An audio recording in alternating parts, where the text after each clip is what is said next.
On va vers l'inconnu, on ne sait pas jusqu'où cette technologie va aller. Il y aura peut-être sûrement un moment où il faudra faire une pause et stopper l'innovation. Ça va être très compliqué à faire. C'est pour ça que la régulation doit être un juste milieu entre ne pas ralentir l'innovation, mais aussi contrôler les choses. Bonjour Fabrice Zera. Bonjour Jérôme. Vous êtes fondateur du groupe Ubi Solutions, spécialiste des objets connectés et de la traçabilité pour la grande distribution, c'est ça?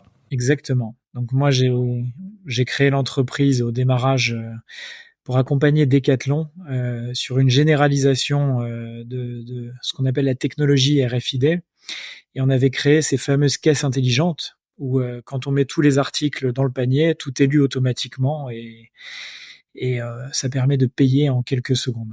Et au lieu de scanner chaque code barre. Donc on était dès le démarrage dans de l'automatisation des process. Alors on va s'intéresser à la technologie au sens encore plus large, puisque vous êtes l'auteur d'un livre qui s'appelle Tech ou Toc aux éditions de l'Archipel. Et votre livre, c'est une sorte d'état des lieux, pas très tendre, j'ai envie de dire, des technologies du moment. Alors vous parlez d'IA, de métavers, de crypto-monnaie, de réseaux sociaux, vous passez tout en revue et vous ne mâchez pas vos mots. Est-ce que, Fabrice Zera, vous êtes un déçu de la tech? Absolument pas, je suis pas déçu de la tech. Ça a bouleversé nos vies, ça a changé même nos civilisations. Il y a eu des effets exceptionnels. Par contre, je veux dire, le virage de la tech depuis une trentaine d'années, on est très en retard en Europe. Je mets l'Europe, c'est pas que la France, c'est vraiment l'Europe. On est très en retard et là, il y a un virage extraordinaire qui est en train de s'opérer avec l'intelligence artificielle et on est en train juste de constater notre échec. Donc, je pense que le retard est tellement important que ça va être très dur de le rattraper. Mais la tech, ça change nos vies, ça a bouleversé les civilisations. On peut aller très loin avec la machine à vapeur et toutes les différentes techs qui ont bouleversé l'industrie et les civilisations. Mais là aussi, je pense qu'avec l'arrivée des réseaux sociaux, on a du mal à les appréhender et elles améliorent notre quotidien, mais d'un autre côté, elles nous polluent énormément. Et c'est ça, c'est l'objet du livre, c'est de trouver aussi l'équilibre avec tout ça. Alors, vous parlez notamment d'intelligence artificielle dans votre livre, et vous dites quoi? On a raté le coche, en fait, quoi, au niveau de la France, de l'Europe? Alors, c'est clairement l'Europe. C'est clairement l'Europe. Moi, mon constat sur la tech, quand on voit les chiffres, là déjà au niveau France, on parle des French Tech 40, les 40 pépites françaises. Leur chiffre d'affaires consolidé, c'était 12 milliards d'euros. Et quand je compare ça au seul AirPod d'Apple, c'est 35 milliards de dollars. Donc ça nous donne une idée de l'étendue du gouffre qui nous sépare avec les Américains d'un côté et aussi avec les Chinois qui ont su protéger leur économie et leur savoir-faire. Et alors là, c'est au niveau de la France, mais si je vous demande de citer les plus grandes industries, les plus grandes tech européennes, il y a Spotify, c'est de la musique. On va pas parler c'est un service. Et plateforme suédoise, mais il y a des très belles entreprises, des très belles, même des beaux groupes. Mais à l'échelle des GAFAM, on en est très très loin et même à des années-lumière. Donc ça, c'est le sujet. Et puis après, on a perdu voilà la bataille de la souveraineté numérique. 93% des data occidentales sont hébergées par des entreprises américaines. Alors soit aux États-Unis, soit en Europe, mais ce sont des entreprises américaines. Et là, sur l'intelligence artificielle, je voyais là sur le dernier rapport trimestriel d'Alphabet, de Microsoft, où ils annoncent des investissements à 15 milliards, 20 milliards de dollars sur l'intelligence artificielle. Nous, on a un plan de 3 milliards d'euros par an sur l'intelligence artificielle en France. Donc, tant qu'on ne pensera pas européen, tant qu'on n'arrivera pas à faire émerger des acteurs européens, et on a su le faire avec Airbus, qui est le leader mondial de l'aéronautique, tant qu'on ne pensera pas sur la tech européenne, on n'y arrivera jamais. Et c'est ça, moi je milite pour une BPI européenne, des financements européens, des entreprises européennes. Exactement, une banque d'investissement aujourd'hui qui a fait un formidable travail depuis, une dizaine d'années en France et maintenant il faut le faire passer à l'échelle européenne et ça c'est vraiment capital. C'est un peu toujours la même histoire qui se répète, non? Hein, depuis, Bah, moi dans les années si on prend l'évolution des techs, sur les années 60, années 60 à 80, on était vraiment précurseurs. On était très bon sur le TGV, on était très bon sur le nucléaire et heureusement, hein. On est un des pays les plus décarbonés, du monde grâce à notre nucléaire, donc notre savoir-faire, notre technologie et on a raté vraiment le virage des années 80. Je revoyais une interview très récemment de Steve Jobs qui annonçait tout ça en 83 et qui disait qu'il fallait créer des usages autour de l'informatique, des entreprises autour de l'informatique, créer un écosystème de fonds d'investissement, de business angel. Et on a mis près de 20 ans pour le comprendre, voire même plus que 20 ans. Et on a pris un retard considérable. Là, le problème, c'est que avec ce virage extraordinaire qui est en train de s'opérer avec l'intelligence artificielle, où là, on le compare, hein, alors Warren Buffett disait il y a très, très récemment que pour lui, c'était aussi dangereux que l'arme nucléaire. Le président d'Alphabet dit que pour lui, c'est une des plus grandes évolutions depuis le feu, hein, pour l'homme. Donc on sait qu'il y a un virage qui est en train de s'opérer, mais là, il faut se donner des moyens européens. On n'y arrivera jamais en seul français. Alors ça, c'est pour, on va dire l'aspect, économique de la tech, hein, Fabrice Zera. La position de l'Europe, le retard de l'Europe, qui a un peu raté le virage du numérique en réalité, qui a eu du mal visiblement à sortir de la logique, gaullienne. Vous parliez voilà, des grands projets, du TGV, etc., pour aller vers quelque chose de plus, éclaté, de plus libéral, etc. Mais indépendamment de ça, dans votre livre, vous abordez pas mal les questions des technologies vis-à-vis de notre vie quotidienne, de nos usages, l'impact sur la société. Et en matière d'intelligence artificielle, justement, vous dites à un moment donné, il faudra faire une pause, hein, dans le développement de l'IA. Pour quelle raison? Ça veut dire quoi? Vous vous rangez dans le camp des inquiets? C'est inquiet parce on va vers l'inconnu. On va vers l'inconnu, on ne sait pas jusqu'où cette technologie va aller. Et on va rentrer vers une surenchère d'innovation. Et bon, il y a des chiffres hein, des études parlaient de 300 millions de suppressions d'emplois à horizon 10-15 ans. C'est très probable. On va créer d'autres choses, mais là, voilà, il y a un moment peut-être que il y en a des leaders dans la tech le demandent aussi. Il y aura peut-être sûrement un moment où il faudra faire une pause et stopper l'innovation. Ça va être très compliqué à faire. C'est pour ça que la régulation doit être un juste milieu entre ne pas ralentir l'innovation, mais aussi contrôler les choses. Mais aujourd'hui, l'intelligence artificielle va tellement vite qu'elle va commencer à remplacer les humains. Et là où moi j'y crois parce que ça fait une partie d'une suite logique, c'est que le robot a évolué depuis une quarantaine d'années. Hein. On a du robot mais bête et méchant, c'est-à-dire sur une tâche particulière. À partir du moment où on va connecter ces robots-là à une intelligence artificielle aussi performante que le plus grand ingénieur du monde, bah, il va commencer à devenir de plus en plus autonome, de plus en plus intelligent et de plus en plus performant et remplacer l'homme dans ses tâches de col blanc, ce qui n'était pas le cas avant. Ce qui est un peu la surprise Donc, d'ailleurs de l'IA, en fait.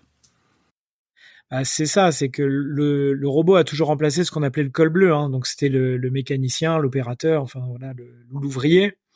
Et l'IA est en train grâce à cette intelligence, grâce à cette autonomie, est en train de remplacer ce qu'on appelle le col blanc, c'est le cadre qui prend des décisions, qui est très opérationnel, mais et qui réfléchit beaucoup plus. Donc ça, c'est le vrai risque de l'intelligence artificielle connectée aussi à un robot.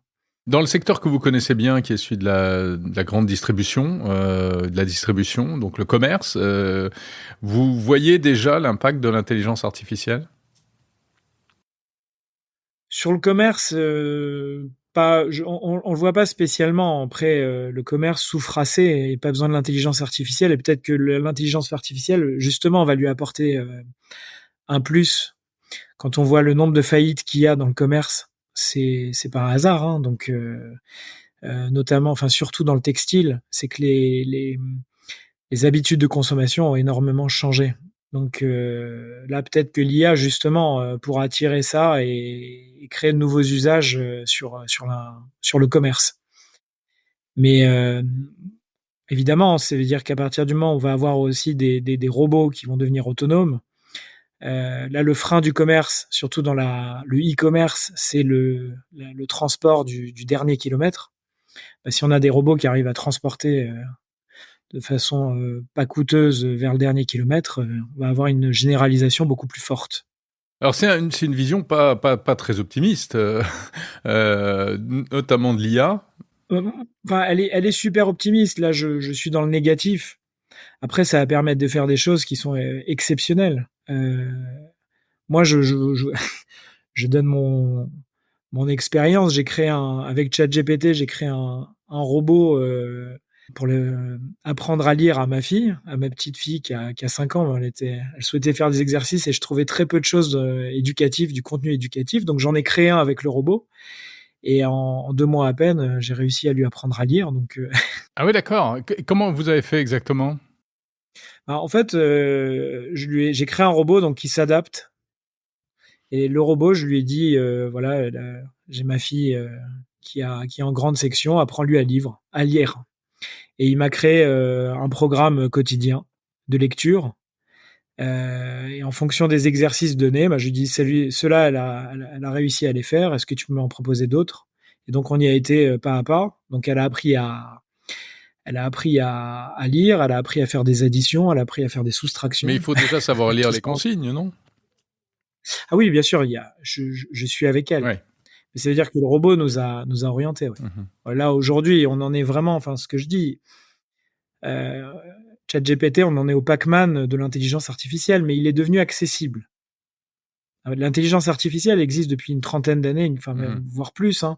Là, c'est la première fois où ChatGPT a rendu l'intelligence artificielle accessible à monsieur tout le monde. Et donc, j'ai pu faire ces exercices-là très rapidement grâce à ça. Et donc, vraiment, en 2 mois, ça a été assez impressionnant. Maintenant, elle sait lire en grande section. Donc, même moi, pour le travail, je l'utilise énormément. Ça permet de recontrôler, de faire des tâches qui étaient ingrates. Et puis même, je pense que l'intelligence artificielle connectée au robot, elle va nous changer complètement notre façon de travailler, de vivre. C'est-à-dire que toutes les tâches ingrates, aller faire les courses, faire le ménage, même changer les couches. Enfin, si elles pouvaient être faites par, enfin, je veux dire, oui, ça c'est pas gagné quand même. Hein. Ouais, c'est pas gagné, mais bon. Non, ce que je veux dire, toutes ces tâches ingrates, si le robot peut les remplacer. Et je prenais l'exemple de la machine à laver, c'est-à-dire que la machine à laver, c'est le premier robot qui est rentré dans le foyer. Quand vous voyez l'impact que la machine à laver a eu pour le foyer et pour la femme, ça lui a permis de s'émanciper. Donc, faut pas tout voir négatif. Moi, ce que je vois négatif, c'est que il faut le contrôler. Il faut savoir, on saura jamais où on va, mais il faut être très prudent et être très réactif. Mais c'est surtout là, c'est le moment de penser européen. Parce que là, on a 2 surpuissances, 2 superpuissances, la Chine d'un côté, les États-Unis de l'autre, et nous, on est clairement spectateurs de tout ça. Alors, dans votre livre également, vous parlez des réseaux sociaux. Bon, sujet incontournable. Là encore, il y a du bon et du moins bon. Quel bilan vous faites aujourd'hui après presque 15 ans, 20 ans de réseaux sociaux? Alors, les réseaux sociaux, la promesse de Facebook, c'était rassembler les gens. Et ça a été extraordinaire.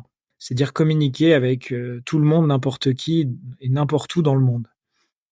Au début, c'était on partageait une petite photo et partageait une humeur. Après, on a été vers Twitter où on a été dans l'insulte. Aujourd'hui, on peut insulter n'importe qui. Même beaucoup de personnes commencent à se retirer de Twitter parce que c'est de l'insulte gratuite. Là, ça a été une première dérive très forte des réseaux sociaux. Et puis là, on a TikTok, où là, TikTok, le risque, c'est surtout pour la jeunesse. Ça veut dire que c'est une techno qui est très addictive. C'est le 30 secondes avec un swipe et qui enferme les jeunes dans une opinion, dans une pensée. Et le chiffre qui m'a vraiment fait peur, c'est 1 jeune sur 6 aujourd'hui pense que la Terre est plate, mais c'est 1 sur 3 qui regarde TikTok quotidiennement. Donc là, ce chiffre-là est factuel et montre à quel point TikTok a une influence négative sur notre jeunesse. Et alors, par contre, ce qui est dingue, c'est que c'est une technologie chinoise et les Chinois n'utilisent pas TikTok tel quel. C'est-à-dire qu'ils ont une autre plateforme qui est du contenu beaucoup plus éducatif, d'une vingtaine de minutes, et avec une coupure entre 22h et 6h du matin pour les jeunes. Donc en fait, ils appliquent quelque chose qu'ils ne souhaitent pas s'appliquer eux-mêmes. Donc ils ont fait rentrer un cheval de Troie. Donc bon, les Américains seront les premiers à interdire TikTok. Et nous, je pense qu'on va suivre derrière, parce qu'on peut pas rester comme ça. Vous êtes favorable à une interdiction de TikTok? À une suppression de TikTok. À une suppression de TikTok. Et là, on a réagi à temps. Hein. Ils avaient lancé TikTok Lite. Ils voulaient lancer TikTok Lite. Et c'était, vous gagnez de l'argent, plus vous passez du temps sur le réseau, plus vous gagnez d'argent. Donc imaginez le désastre que ça aurait été fait sur les jeunes.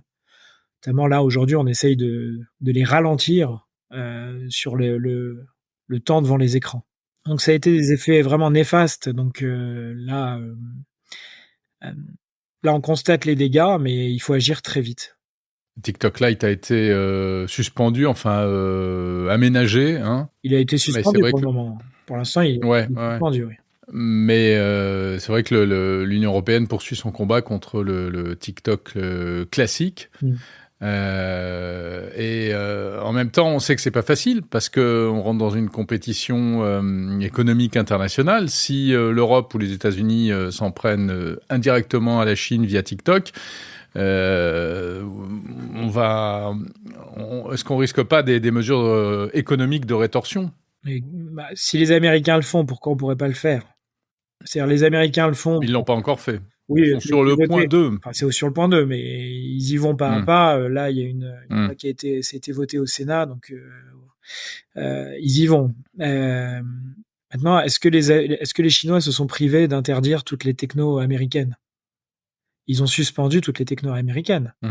Donc pourquoi eux le font? Le marché chinois est complètement fermé, donc nous on l'a ouvert.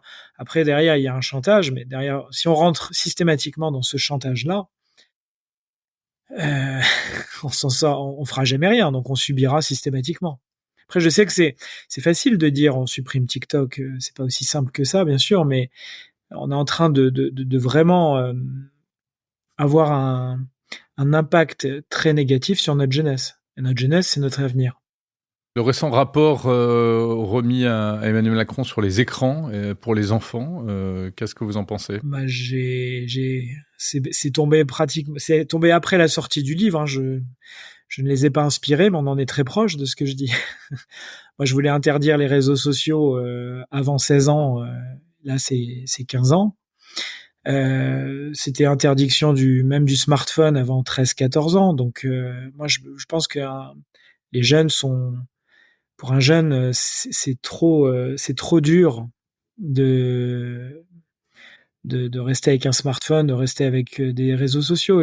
On peut pas les accompagner systématiquement et toute la journée être derrière eux. Il y a du contenu qui est vraiment, je vais pas dire agressif, mais il est très subjectif et il a une influence très forte sur les jeunes. Regardez la guerre qu'on a eue. Hein. Il y a eu plein d'études là-dessus, plein de sondages. Ce qu'on voit sur le contenu porno, aujourd'hui tout le monde a accès. Un enfant de 11 ans a accès à tout le contenu porno. Il a juste à cliquer sur un bouton pour dire j'ai plus de 18 ans. C'était interdit. Il y a 20 ans, ça n'existait pas, ça. Le contenu était fermé, c'était pas possible. Donc maintenant, n'importe quel jeune a accès à n'importe quoi. Et donc on n'arrive plus à filtrer ça, on n'arrive plus à les protéger. Et c'est vraiment dans le souci de les protéger. Donc aujourd'hui, avec un smartphone, il a accès à tout. Il a accès à du contenu qui est vraiment dangereux. Et donc il faut les protéger de ça. Et dans les réseaux sociaux, ils ont accès à, c'est l'anarchie totale, c'est les insultes. Si on n'a jamais eu, voilà, toute cette violence scolaire, elle part aussi des réseaux sociaux. Donc, ils savent Le pas. Le cyberharcèlement, harcèlement. les appels à la violence et Exactement. l'amplification des actes de violence bien réels, effectivement. Fabrice Zera, en résumé, qu'est-ce que vous gardez qu'est-ce que vous garderiez de tout ça malgré tout, et qu'est-ce que vous dites à ceux qui sont déjà inquiets du fait de la tech? Est-ce que on peut aller vers une tech bénéfique ou on est obligé de se traîner aussi des boulets comme ça? Là, on n'est pas obligé. Les Chinois le font. Donc, encore une Ouais, fois, prendre exemple sur les Chinois, c'est un peu étonnant pour c'est étonnant, mais la démocratie européenne. c'est pour par souci du tout libéral. Aujourd'hui, on est en train de donner accès à tout le monde. On est en train de vraiment les détruire. Je parle des jeunes. Après, moi, le smartphone m'a changé ma vie, Internet a changé ma vie. Ça a jamais été aussi facile de se déplacer, d'acheter, de se renseigner, de travailler. Vous montez une entreprise aujourd'hui avec tous ces outils, tout est simple. Donc c'est extraordinaire. Maintenant, par contre, il faut le réguler et justement brider les enfants. Je parle des enfants, hein, c'est moins pour les adultes. Mais que tout ce qui est, il y avait eu l'année dernière toutes les violences en banlieue, elles étaient parties beaucoup des réseaux sociaux. Quand vous allez sur TikTok et ça vous enferme, parce que leur algorithme est ultra puissant, il vous enferme vers de la violence et des émeutes en permanence. Bah, le jeune regarde ça 4, 5 heures par jour. À la fin, il a envie de descendre et de tout casser. Donc c'est ce qui se passe aujourd'hui. C'est pour ça que je parle des jeunes. C'est les jeunes qu'il faut protéger. Et par contre, ces technos sont extraordinaires. L'informatique est extraordinaire. Elle nous a changé notre vie. Et l'IA va être extraordinaire. Moi, je rêverais d'avoir un robot qui fait mes tâches ingrates au quotidien. Donc, gardons ça. Protégeons les jeunes. Essayons de ne pas aller aussi vers ce que j'appelle l'économie du fainéant. Ça veut dire rester à la maison et voilà, se faire livrer les courses, ne plus sortir, regarder sur Netflix et se couper complètement du monde. Ça, c'est vraiment la dérive des réseaux et tout ce qui se passe avec cette tech. Mais elle permet de faire... quand je parle l'IA dans la médecine, c'est révolutionnaire. On serait jamais sorti aussi rapidement de la crise du Covid sans intelligence artificielle. Donc tout ça est extraordinaire pour la santé. Maintenant, si on me dit il y a la possibilité de vivre jusqu'à 120 ans, bah, c'est rassurant aussi. C'est très positif. Ça, ce sont les effets très positifs. Mais de se renfermer dans des carcans et ne pas protéger la jeunesse de tout ça, de ne plus maîtriser, on n'a plus de souveraineté numérique en Europe et pas de vision, bah, ce sont ça les dérives et les risques. Merci Fabrice Zera. Je renvoie à Merci votre Jérôme. livre Tech ou Toc pour faire la part des choses entre le bon grain et l'ivraie, un livre paru aux éditions de l'Archipel.